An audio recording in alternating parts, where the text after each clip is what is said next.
Vamos lá, só estava avisando, gente, que o pessoal que entregou a atividade sobre Brasil urbano, tá? Aqui pelo sistema foi a Ana Heloísa, a Niara. Ah, achei mais uma aqui, Cibele. A senhora tá passando rápido, o mouse não. Isso, foram esses. E o Davi Newton, tá? Essa turma aí. Isso. Tá? Que entregou online. Eu não sei quem tá entregando lá na escola, que eu não fui receber ainda, lá da escola, tá? Essa atividade. Eu tô começando a fazer online agora também. Quem falou? Eu não Eu, vi. Eu é quem? Ah, tá, Gabriel. Beleza. Eu acho que é até mais fácil, né, do que ficar indo lá na escola, né? Bem melhor, em certa parte, sim. né? Questão de também questão de segurança, né? Apesar de sua foto ser um álcool 70% aí, né? Mas questão de segurança, quanto menos contato a gente tiver com as outras pessoas, melhor, tá? Nesse momento aí que a gente está passando. Fechou? Vamos lá. Então, o primeiro recado é esse, sobre o prazo da atividade que aumentou. O segundo recado, eu não sei se os professores estão falando falaram já com vocês, sobre a nossa avaliação diagnóstica. A gente vai Falaram. falaram que a gente vai estar fazendo uma avaliação diagnóstica com vocês, né, sobre esse primeiro semestre, para ver se vocês estão aprendendo bem, se estão, né, fazendo, compreendendo o conteúdo, tá? Então, esse é o objetivo da avaliação diagnóstica, saber se vocês estão conseguindo acompanhar nossas aulas, tanto vocês que estão aqui assistindo, quanto o pessoal que não está assistindo, né? Tem um pessoal que não aparece.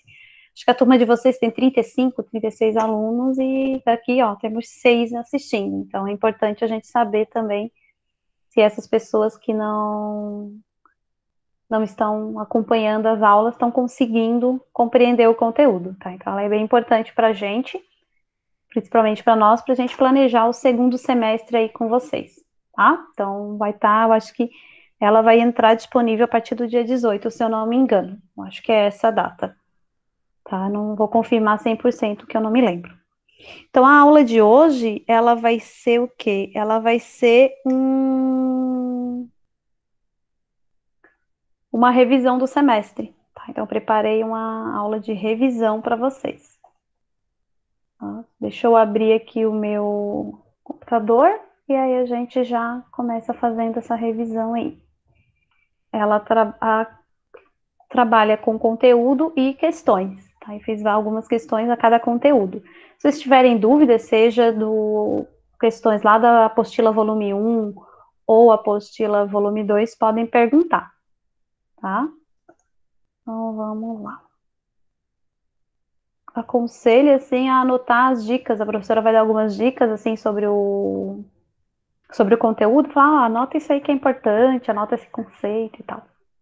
Então é bom estar com um caderninho aí do lado para assistir. Então vamos lá. Então, revisão de conteúdo, turma 73. Aqui, fechou. Primeiro conteúdo, formação do território brasileiro, lá em fevereiro com o professor Joel, né? Então a gente tem que lembrar que a população nativa no Brasil eram os indígenas, mas é tudo índio? Não, né? A gente tinha mais de 30 tipos de etnia no Brasil em relação aos indígenas, tá? E eles né, que estavam no território antes da chegada dos portugueses. Então, a população nativa do Brasil era bem diversa, não tinha só um tipo de população, né? Tinha alguns mesmos que nem pescavam e nem tinha alguns que eram antropofágicos, né? Principalmente no norte do Brasil, lá pela região do Amazonas, tá? E outros aí que a gente tem mais intimidade, que era a etnia do Tupi-Guarani, aí que está mais próxima aqui do litoral. Tá? Segundo ponto que a gente tem que relembrar é a questão do território brasileiro, da sua formação a partir da chegada dos portugueses, lembrando que a chegada deles aqui ao território brasileiro, eles já vieram com um mapa pronto, né? Eles já vieram com o território dividido a partir do Tratado de Tordesilhas. Esse tratado ele foi assinado na Espanha e dividia a parte praticamente do litoral brasileiro para Portugal e toda a parte oeste do Brasil para a Espanha. Tá? E se os portugueses não tivessem descobrido o Brasil? Hum, eu não sei. Faço ideia, né? Seria bom a gente ser que nem índio, né? Eu acho que tá todo mundo andando pelado hoje, por exemplo. Né? Sei lá.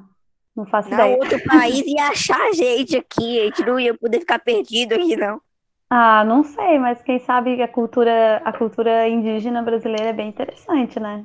Tem uma outra visão de mundo. Quem sabe se a gente tivesse evoluído, né, com eles, assim, fosse diferente, né? Sei lá. Mas não tem como a gente saber, né?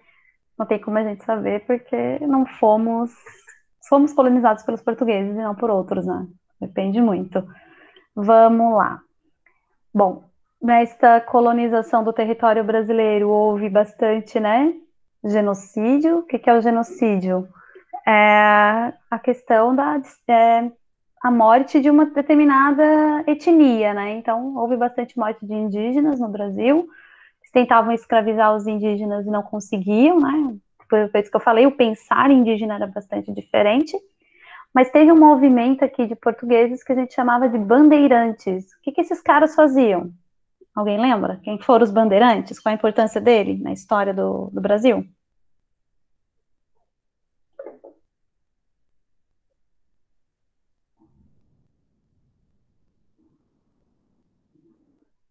Alguém lembra? Não? Os bandeirantes, eles saíam para catequizar os índios, né? Uma das funções, mas não era isso o importante. O importante mesmo era a questão de que eles que desbravaram para o interior do Brasil. Então, eram uma galera que saía do litoral e ia em direção ao interior do Brasil. Foram eles que abriram caminho para Minas Gerais, foram eles que abriram caminho para Goiás, né? Para o interior aí do Brasil. Então, eles foram construindo as estradas, né? Junto com estradas, não como os de hoje, né? Seriam mais os caminhos, né? E aí eles foram, ao mesmo tempo, catequizando esses índios, né? E também abrindo o território do Brasil para poder ter maior ocupação e colonização.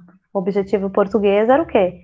Mas nós somos colônias de exploração, então eles estavam à procura de riquezas, tanto que se chegando em Minas Gerais, eles encontraram, né, a questão do ouro. Então essa galera aí teve essa importância na história, tá? Outro caso que aconteceu no Brasil também, que é bastante importante, infelizmente uma história bem triste, né, uma história vergonhosa, que é o tráfico negreiro, né, o tráfico dos africanos para o Brasil a partir, né, da sua escravidão. Então eles pegavam os negros na África, né, diversas etnias também, tá? Lembrando que a África é continente, não é país. Às vezes a forma muito geral que a gente fala, né, sobre o continente africano parece muitas vezes que é um país, mas não é África, é um continente, e as pessoas trazidas da África eram principalmente de áreas do litoral do continente africano. E elas eram trazidas à força para o nosso país e utilizadas como mão de obra escrava. Então, fazia as vendas de escravos, né? Então, tem vários filmes e várias novelas que retratam essa época no Brasil, uma época bastante triste, tá? Então, sobre formação do território brasileiro, a gente tem que lembrar disso. Depois do Tratado de Tordesilhas, né, os portugueses avançaram, passaram por essa linha, por esse tratado, e aí eles conseguiram aumentar o território deles, né? E houve um outro tratado que daí que era o uso utis possidetis, né, o uso e posse do território. Então, ficaria com aquele território, com aquele espaço, o país que estava utilizando aquele espaço. Tá? Que daí trocou a questão, eles ultrapassaram o Tratado de Tordesilhas e fizeram o Tratado de Madrid. E aí, nesse tratado, tinha essa regra. Tá? Vamos lá. Então, sobre formação do território, importante é relembrar esses itens, né? População nativa, Tratado de Tordesilhas, bandeirantes e o tráfico negreiro. Quem quiser anotar aí, pode estar anotando esse slide.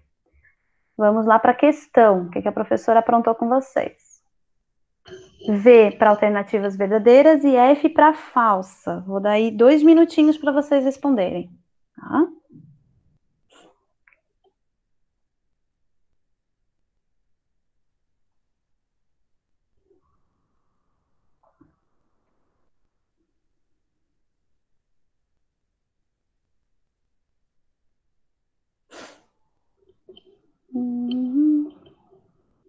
Essa turma é muito quieta, eu tenho até medo. A gente voltar para aula presencial, meu Deus do céu.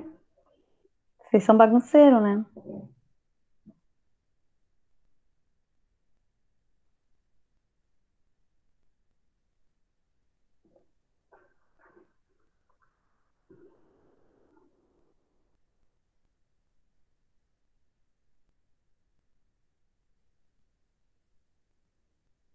Vamos lá. Podemos responder? Já respondeu? Alguém me responde? No chat é difícil para prof. Tem que ser no... O que é Tínia? Não sei o que é Tínia, Gabriel. De onde você viu esse nome, Tínia?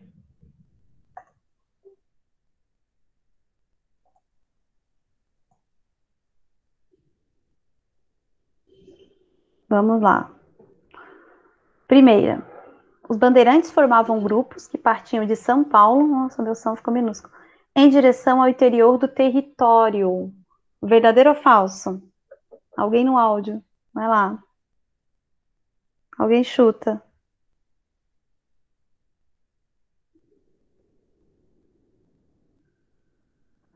Não? Oi? Tem gente aí? Tô dando aula sozinha, não, né? Ah, etnia. Etnia é a origem da pessoa. Por exemplo, a minha origem, minha etnia, eu tenho portuguesa e italiana e indígena. Sacou? É isso. A primeira é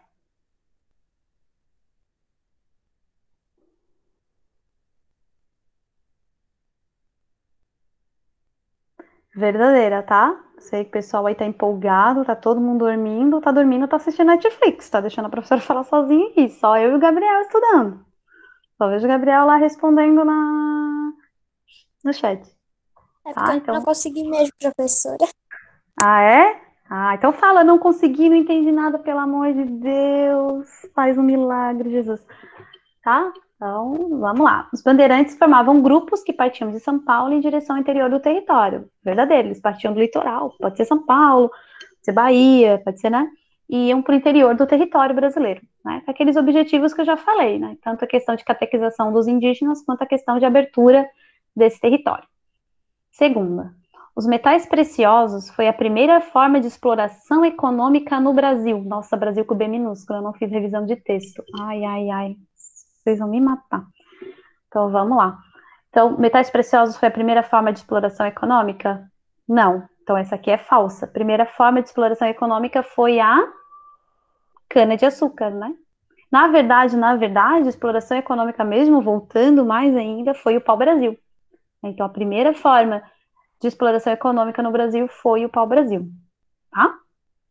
Terceiro, no século XIX, desenvolveu no território a produção de café. Verdadeiro. Final do século XVIII para o século XIX, teve a produção de café. Importante lembrar que nesse século XIX também veio bastante, novamente, vários imigrantes da Europa. Principalmente quem? Aí quem veio agora, né? Vieram os alemães, os italianos, essa galera aí que veio aqui para Santa Catarina e São Paulo. E também no século XIX, também teve bastante vinda de japoneses, né, para o Brasil. Tá? A última, no século XVIII, aconteceu a produção de cana-de-açúcar junto com o pau-brasil. Não, falsa, né? Essa aqui, a cana-de-açúcar e o pau-brasil foi lá no século XIV. Século XVIII entra o café, né? Final do século XVIII para o XIX. Alguma dúvida, gente? Vamos ver no chat. Isso, Não. descendência. Isso mesmo. A tua etnia italiana, mamma mia. A minha tem um pouquinho de italiano também, português e indígena. Oh, Deus. Vamos lá. Segunda parte da aula, República Federativa do Brasil, que eu acho importante da gente destacar desse capítulo, ainda volume 1 da apostila, tá? É a questão dos pontos extremos do Brasil, tá? Extremo norte, nascente do rio Ailã, em Roraima. Ao sul, Arroio Chuí, do Rio Grande do Sul. A leste, nós temos a Ponta dos Seixas, na Paraíba. E a oeste, nós temos a nascente do Rio Moa, no Acre. Tá? Então, esses são os extremos do Brasil. O Brasil, se for medido de oeste para leste, em linha reta, ele tem 4.319 quilômetros. De norte a sul, ele tem 4.394 quilômetros. Bom, e daí, professora? Grande coisa. Tá? Esse tipo de quilometragem, uma bem pertinho da outra, ó, essas distâncias aqui, elas são bem parecidas, a gente pode afirmar que o Brasil ele é um país equidistante, tá? Então, o Brasil é um país equidistante porque as suas distâncias entre norte, sul, leste e oeste são bem próximas. Isso aí, às vezes, cai em prova assim, até de vestibular. Esse mapa desse jeito aqui. Então, se vocês fizerem um bom ensino fundamental, vocês conseguem passar no vestibular. Olha só, pensar lá na frente. Isso aqui é questão bem clássica de vestibular. Tá? Outra coisa que a gente tem que lembrar é o Brasil e a sua... com quem ele faz divisa, né? Os países que ele faz divisa. É importante, o nosso país é enorme e ele faz divisa com a maior parte dos países da América do Sul, exceto 2. Quem são esses 2 que o Brasil não faz divisa? O Chile e o Equador. Tá? Então, esses 2 países aqui, o Brasil não faz divisa. Ele tem uma fronteira terrestre, tá? De 15.719 quilômetros, tá? E uma fronteira com o oceano. Qual é o nome desse oceano que a gente faz divisa? Oceano Atlântico. Nós temos uma O Brasil fronteira... não faz divisa com qual, professora? Oi, repete. Equador e Chile. O Brasil só não Ai. faz, não faz. Equador, É isso que eu perguntei. isso, e Chile. O restante, Uruguai, Argentina, Paraguai, Bolívia, Peru, Colômbia, Venezuela, Guiana, Suriname e Guiana Francesa, perdi o fôlego. O Brasil faz fronteira, tá? Então, continuando aqui, a fronteira oceânica, né, fronteira do mar é de 7.408 quilômetros, tá? A parte depois dessa linha vermelha aqui, na verdade essa linha não é isso não, desculpa. Vai ter uma linha um pouco mais afastada aqui, que pega depois de Fernando de Noronha, tá? Essa ilha aqui, de Fernando de Noronha. Nós temos a fronteira do oceano mesmo, que daí entra nas águas internacionais, que já não é água brasileira. Por que a professora está falando isso? Porque, por exemplo, se vier um navio de qualquer outro lugar do mundo e atravessa essa fronteira, entra nas águas do Brasil, ele tem que se identificar. Tá? É como, sei lá, pedir passaporte para a gente viajar para um outro país, a mesma coisa, seja de avião, território aéreo, né? Ou território oceânico, tem as águas internacionais e as águas do Brasil. Se aquele barco, aquele navio, ele entra nas águas do Brasil, daí eles têm que se identificar, tá? Ô, professora, mas tipo assim, se eu quiser ir pro Chile de carro, por exemplo, eu não preciso tirar passaporte? Não, porque a gente faz parte do Mercosul. Aí é só a identidade que precisa, tá? Daí é um acordo entre esses países do Mercosul, tá? Mas se você quiser ir, por exemplo, pro México, aqui um pouco mais para cima, né? Essa pontinha aqui, mas ele tá lá em cima, tá? Você aí precisa de passaporte, porque ele não faz parte de nenhum acordo com o Brasil. Alguns países fazem acordo, daí é só a gente atravessar e chegar até aquele país. Tá? Outros a gente precisa de passaporte, mas depende muito, tá?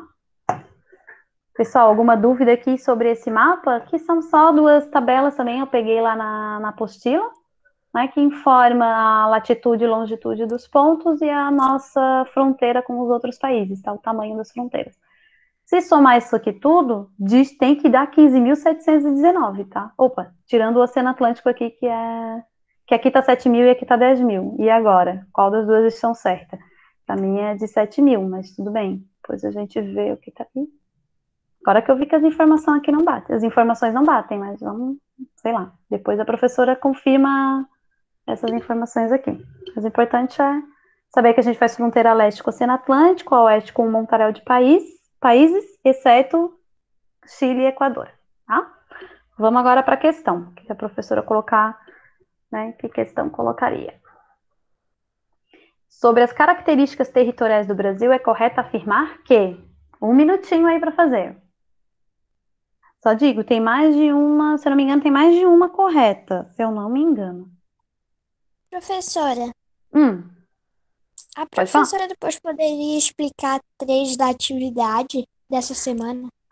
Posso explicar sim. Eu até paro aqui e explico a 3 dessa semana. Obrigada. Atividade 3, tá bom? Vamos lá.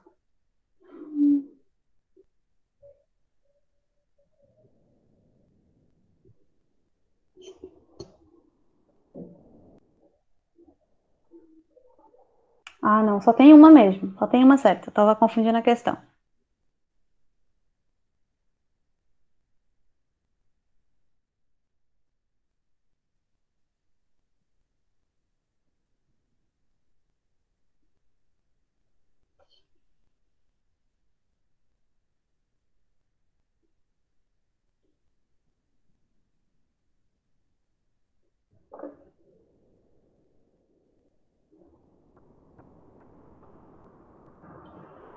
E aí, conseguiram responder? Questão correta, qual que seria? É a. Isso, ai que susto que eu levei. Tá aqui tudo silêncio. Ah, isso mesmo, a letra A, com extensão territorial de 8.514.876 Porque tá dizendo quilômetros ali que ele é o quadrados. maior país sul-americano. Ele é o maior país do continente sul-americano. Isso mesmo, é o maior país da América do Sul e o quinto maior do mundo, né? Ah, então a letra A tá certa. Letra B, o território brasileiro é banhado pelo Oceano Atlântico e Pacífico? Não, somente o Oceano Atlântico. O Brasil está regionalizado em 5 grandes complexos regionais: Centro-Oeste, Nordeste, Norte, Sudeste e Sul. 1, 2, 3, 4, 5. Ele não é complexos regionais, né? São regiões do IBGE. Complexos regionais seriam as regiões geoeconômicas, né? Centro-Sul, Nordeste e Amazônica, tá? E aí são 3. Então, aqui o que está errado é o conceito, né? Complexo regional, é regiões do IBGE, essas 5 aqui, tá? E letra D, a grande extensão territorial proporciona ao país fronteira com todas as nações da América do Sul. Não? Quais são as 2 únicas que a gente não faz fronteira? Chile e Equador, tá? Quem é que pediu para ver a questão? Eu vou abrir aqui a página. Foi eu. Foi eu. Eu é quem, meu Deus? Eu não estou olhando para vocês. Ai, desculpa, é a Isabela. Ah, tá. Eu acho que é essa. Não, mentira, não é essa não. É essa aqui, de 3 a 10, mas 7º ano. Vamos lá. Questão 3. Ah, dos fluxos materiais e imateriais, né? É essa? Sim. Beleza. Fluxo material é aquilo que a gente consegue ver, tocar, apalpar, consegue andar sobre ele, tá? E imaterial é aquilo que está no meio cibernético, meio da internet. Ah, tá, entendi. Fechou? Fechou. Deixa eu ver aqui na apostila, só para te confirmar a página, tá? É porque eu não expliquei essa parte para vocês, por isso que ela vai até o dia 17. Eu vou estar postando uma aula também sobre isso. Tá? Tava olhando isso hoje na apostila. Deixa eu ver aqui, já pelas páginas 30, se eu não me engano. Ave, suíno, depois. Brasil urbano. Tá? Aqui, equipamento urbano, e aqui, ó, página 39 da apostila. Tá? Hierarquia urbana, aqui, ó, fluxos materiais e os fluxos imateriais. Tá bem. Tá bom? Hierarquia urbana brasileira. Tá nessa parte aqui da apostila. Mas não te preocupa não que tem aula sobre ela. Por isso que aumentou também, vai até o dia 17, tá? A gente não se apavorar, não. Vamos lá, continuando. E obrigada por ter perguntado, senão ia passar batido, né? Vamos lá. Próxima questão, regionalizações brasileiras. Existem várias. As mais conhecidas e as mais estudadas é a regionalização do IBGE, que divide o país em 5 regiões: Norte, Nordeste, Centro-Oeste, Sudeste e Sul. Tá? E a região geoeconômica, que divide o Brasil em 3 grandes complexos regionais: Amazônia, Nordeste e Centro-Sul. A grande diferença é que a região geoeconômica, ela não respeita o limite dos territórios, ó. Ela divide, se passa aqui, por exemplo, entre o Centro-Sul e o Nordeste, divide aí, né? Divide o norte de Minas Gerais. Entre Amazônia e Nordeste, divide o Maranhão aqui, né? Olha só. Tá? Então, essa é a grande diferença entre as duas. Existem várias outras regionalizações. Até nós mesmos podemos regionalizar do jeito que a gente quiser. Tá? O que é regionalizar? É dividir o território em características semelhantes. Então, eu escolho uma característica, por exemplo, a região do IBGE trabalha bastante com as características naturais. Por exemplo, a região sul do Brasil, a grande característica é que a gente fica abaixo da linha do Trópico de Capricórnio, e nós somos do clima subtropical. Por essa característica, ele colocou aqui como região sul, tá? Exceto o norte do Paraná, que daí o norte do Paraná já está acima do Trópico de Capricórnio, mas como pertence ao Paraná, ele colocou tudo como região sul. Tá? Ele quem? O IBGE. Ah, tá, então foi o senhor geoeconômico que fez esse aqui? Não, esse aqui quem fez esse mapa, né, essa divisão, foi um cara chamado Pinchas Geiger. Só como questão de curiosidade. Tá? Vamos lá para a questão sobre regionalização brasileira, então. V verdadeira e F para falsa. Atualmente, o IBGE regionaliza o Brasil em 3 grandes complexos regionais: Amazônia, Nordeste e Centro-Sul. Verdadeira ou falsa?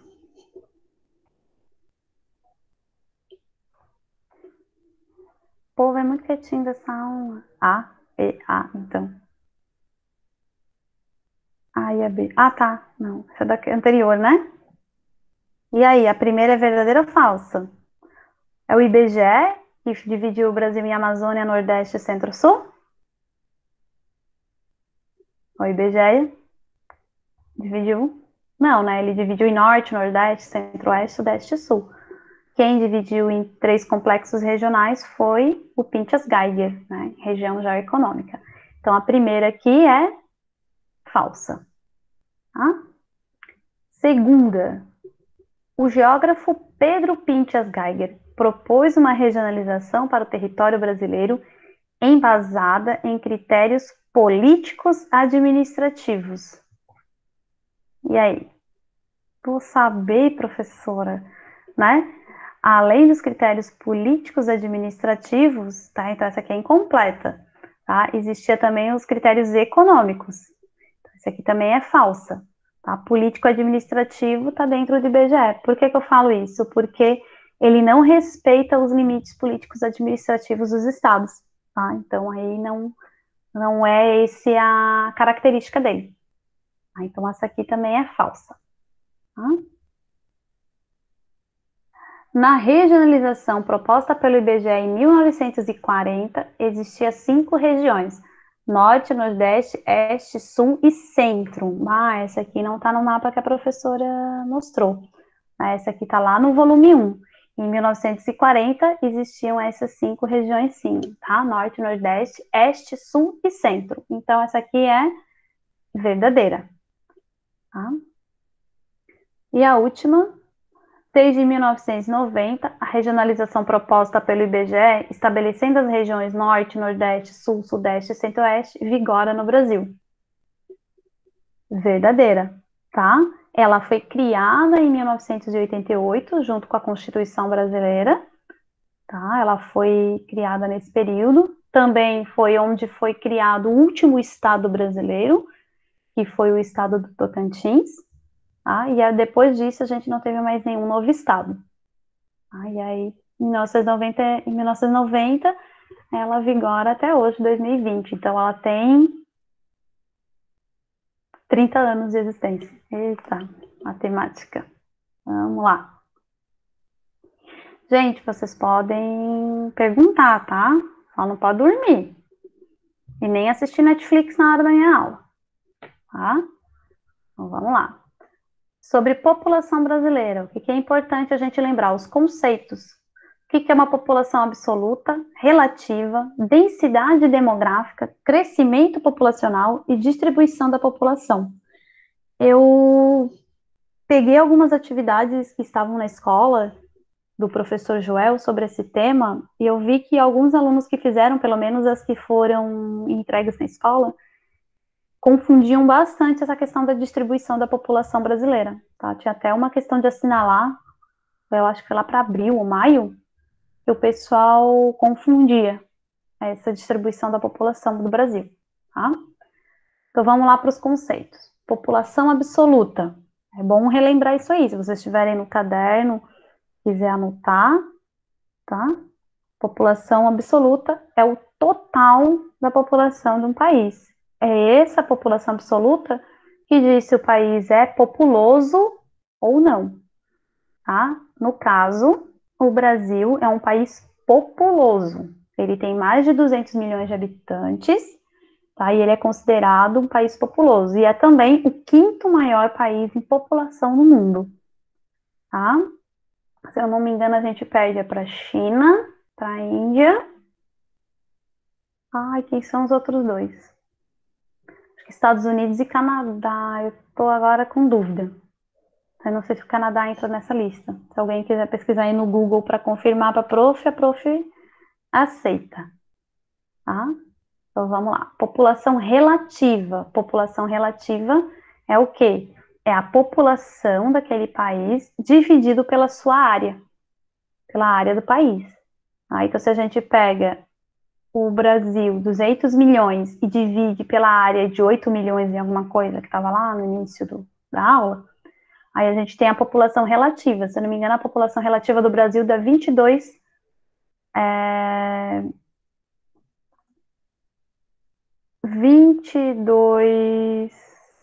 habitantes por quilômetro quadrado. Isso também é chamado de quê? Pensei que tinha entrado alguém na sala. Isso é chamado de densidade demográfica. Então, a população relativa está ligada diretamente com a densidade demográfica daquele país. Tá? A população relativa é o cálculo. Densidade demográfica quer dizer se um país ele é povoado ou não. O Brasil ele não é considerado um país povoado. Por quê? Porque a densidade demográfica dele, ou seja, a taxa de população relativa é baixa, é somente 22 pessoas por quilômetro quadrado.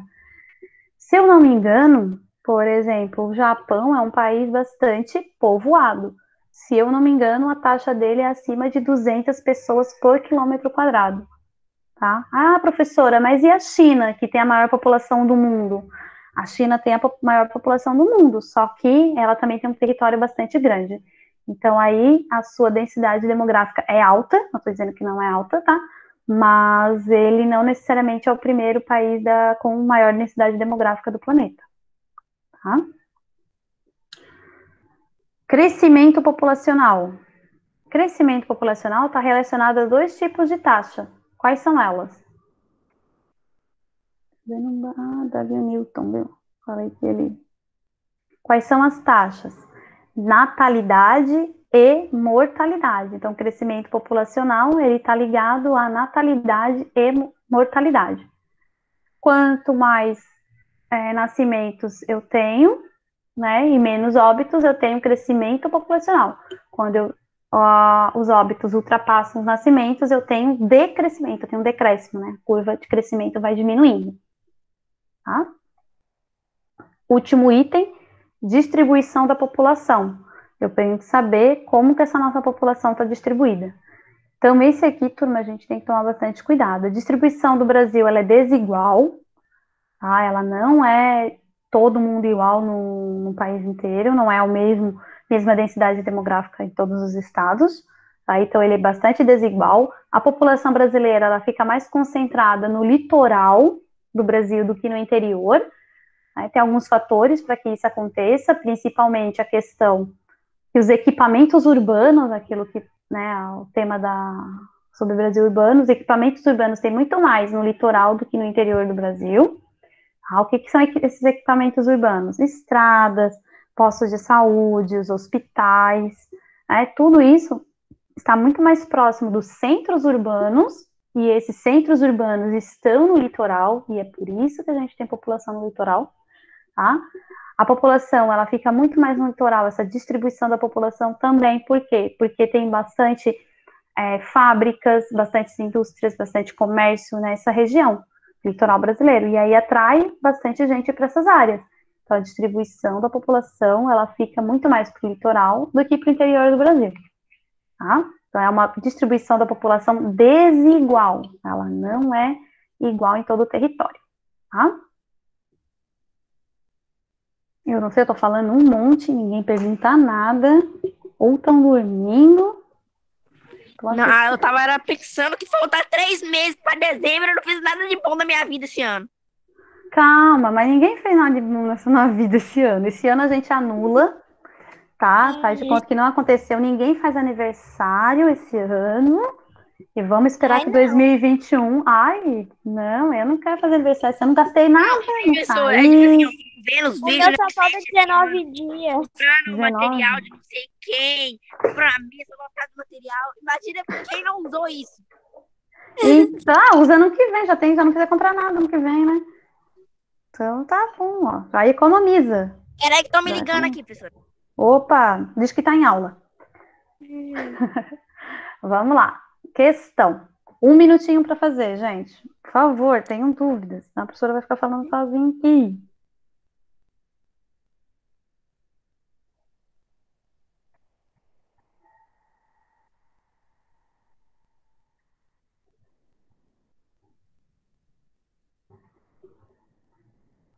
É a B, professora. Vamos ver. De acordo com o Censo Demográfico de 2010, realizado pelo IBGE, o Brasil alcançou uma população de 190.755.799 pessoas. Isso foi em 2010, tá? 2020 a gente já passou 200 milhões. Totalizando 22,4 habitantes por quilômetro quadrado. Diante desses números, podemos concluir que o país é A. Densamente povoado, B. Populoso, C. Homogeneamente povoado, D. Proporcionalmente adensado. Jesus, o que essa D quer dizer com isso? A D não é, que eu não sei nem o que é proporcionalmente adensado, né? Então, a D é loucura da vida. Professora. Isso mesmo, é a letra B. Apesar dele estar falando de densidade demográfica, o Brasil não é densamente povoado. Ele tem a densidade demográfica baixa, mas a população dele é enorme, né? Então, ele é letra B. O país, ele é populoso, tem uma população bastante alta, tá? Dúvidas aqui? A galera foi bem nessa questão aí. Vamos lá. Aspectos naturais do Brasil. Isso aqui a gente já está entrando no volume 2. Isso aqui a professora já conversou com vocês. Aspectos naturais do Brasil que a gente tem que lembrar. Relevo brasileiro, clima e biomas. Eles, principalmente relevo, clima, né? Eles estão ligados à condição dos biomas, tá? Os biomas brasileiros, né? O que eles são? Eles são grandes ecossistemas constituídos por uma comunidade biológica com características semelhantes. E também com... Que características são essas, né? Relevo e clima, tá? Então, os biomas, eles têm essa parte da vida, bio, mas também tem, né, a questão do relevo e clima. Então, se tem relevo e clima semelhantes, nós temos um determinado bioma. Tem o Cerrado, a Caatinga, os Pampas, Pantanal, a Mata Atlântica e a Amazônia, tá? Então, esses são os biomas brasileiros. Aqui não está mostrando na imagem, mas nós temos também uma área de transição, tá? Uma área entre um e outro, que é o que eu às vezes chamo de áreas, né, de transição. Que a vegetação não acaba numa linha, né? A vegetação, ela passa aí de uma área para outra, que daí a gente chama de domínios morfoclimáticos brasileiros, tá? Fechou? Eu não vou explicar cada um deles, né? Só para vocês lembrarem, né, que é importante. Bom, só para dar como exemplo, eu vou falar sobre um pouquinho da Amazônia. Bom, a Amazônia tem umas florestas enormes, né? Tem as árvores bastante grandes. Por quê? Por que essa vegetação é desse jeito? O meu mouse está sumindo toda hora. Por que a vegetação da floresta amazônica é desse jeito? devido primeiro à localização, né? O Brasil, essa parte do Brasil está numa área bastante quente, né? Próxima à linha do Equador, então uma área que recebe bastante energia solar. Tem um rio enorme passando por ela, que daí traz a umidade para esse tipo de vegetação, tá? Que é o rio Amazonas, um rio bastante volumoso, tem muita água. Terceiro ponto, o tipo de relevo, nós temos aqui a maior parte são planícies, tá? Então esse tipo de relevo também favorece o crescimento dessa vegetação aqui, que é a vegetação da floresta amazônica. Então os três fatores, relevo, clima e também tem a hidrografia, né, que faz parte aqui. Faz parte de nada, né, professor? Esqueci de botar relevo, esqueci de botar a hidrografia aqui. Tá? E a hidrografia influencia no bioma amazônico, tá? Isso é um exemplo. Ah, então são sempre esses. Eita, perdi. São sempre esses relevo, clima e hidrografia que influencia? Não necessariamente. Por exemplo, o bioma da Caatinga, a característica principal dele, o que influencia ele ser uma caatinga, é o relevo. Tá? O bioma da Caatinga tá aqui, ó, tá marcadinho. Só que ele não vai até o litoral, tá? Aqui tem um cinza, que é o bioma da Mata Atlântica, tá? Às vezes não aparece muito bem, mas é isso. Ele tá no interior do Nordeste, é um bioma bastante seco, devido principalmente ao relevo. E tem uma montanha desse lado enorme, uma montanha desse outro lado enorme aqui, e faz com que não ultrapasse, né, as nuvens cheias de água, cheias de chuva, ultrapasse, e aqui fica uma região bastante seca. Tá? Então, a principal característica da praia Caatinga ser a caatinga é o relevo, tá? Então, esses aspectos naturais aqui, é bom dar uma olhadinha no vídeo que a professora colocou lá no YouTube da escola. Dá uma revisada aqui nesse assunto, tá? Vamos para a questão agora. O que é bioma? Eu acho que essa questão estava com o professor de ciências na Semana Cultural, se eu não me engano.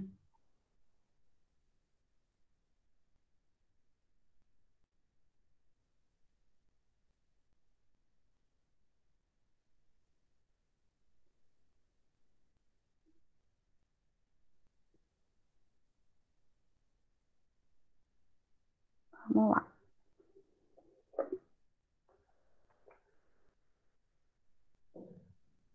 Bioma.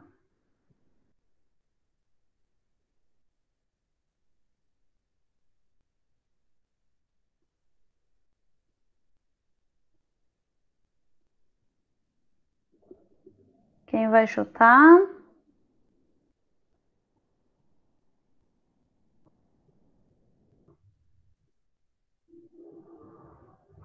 Alguém quer chutar? Deixa eu ver o chat. Tá todo mundo muito quietinho. Tô abrindo o negócio Não aqui no meio. mandaram nada, professor. Oi? Não mandaram nada no chat. Eu É, não sei como é. Deixa eu não ver. sabe. O que é um bioma?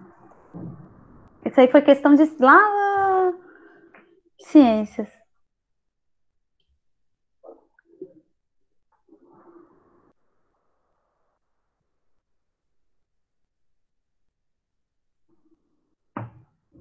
O professor é a A? Ah?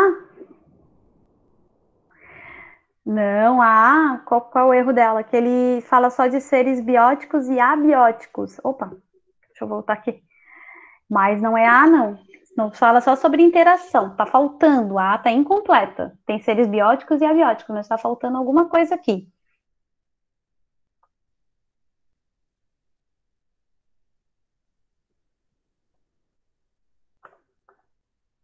O que que tá faltando? É a B. É A? B. D de dado, isso mesmo. É conjunto de vida vegetal e animal presentes em um ambiente que possui condições naturais, relevo, clima, hidrografia, parecidas e que historicamente foi influenciado pelo mesmo processo de formação. Então é a letra D. Aqui isso é bioma. Beleza? Dúvidas? Ah, na verdade está incompleto. Tá faltando aqui o condições naturais parecidas. Tá? Uhum. Beleza, vamos lá. Brasil rural agora. Tá terminando, gente. Tá quase. Vai até que horas a nossa aula? Já passou, né? Eu acho que já. Já passou. Então, ó, esse restantezinho aqui dos slides, eu vou passar para vocês. Vou gravar um videozinho e vou colocar lá no portfólio da professora, lá na página, tá? E na página do YouTube da escola. Beleza, gente? Uhum. Então, tá bom. Uma boa tarde para vocês. Tchau. Tchau.